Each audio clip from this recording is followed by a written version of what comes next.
ঠাকুরের বিসর্জন থেকে ঠাকুরের পরিক্রমা আজকে দুটো কাজে আমরা করে নিয়েছি মা আর মেয়ে মিলে। আসলে আমরা গেছিলাম বাজারে, কারণ বাড়িতে নতুন অতিথি এসেছে, দিদির বিয়ে হয়েছে, সেই জন্য আমরা একটু শপিং করতে গেছিলাম। তো যেহেতু শপিং করতে এসেছি আর এদিকে গণেশ ঠাকুরের পূজা হচ্ছিল, তাহলে ঠাকুরের পরিক্রমাটা করে নিই। সে হেবলেন, তোমরা সবাই কেমন আছো? আশা করছি সবাই ভালো আছো।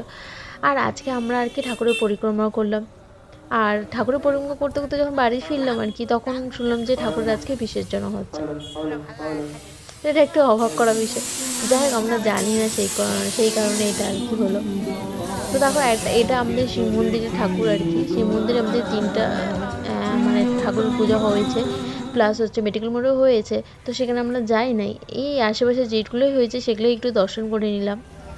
আর যেহেতু দিনে দর্শন করেছে, তো দিনের লাইটিংগুলো কী আর বুঝতে পারবে। তো এটা হচ্ছে আমাদের মানে মেন আছে আমাদের শিব মন্দিরে যে রয়েছে বাস স্ট্যান্ডের পাশে যে আর কি, তো সেখানেই বানিয়েছে, সেটাও দর্শন করে আর কি। এরপর আমরা গেলাম শপিং করতে। তো ছোটো ছোটো বাচ্চাগুলো ড্রেসগুলো কত সুন্দর লাগে না? এটা আমার পছন্দ হয়েছে, এটা আমি নিলাম। তারপর বাড়ি আসার পথে দেখলাম যে এই যে বিসর্জন হচ্ছে, একদম বিসর্জনে সবাই সব নাচতে নাচতে চলে যাচ্ছে।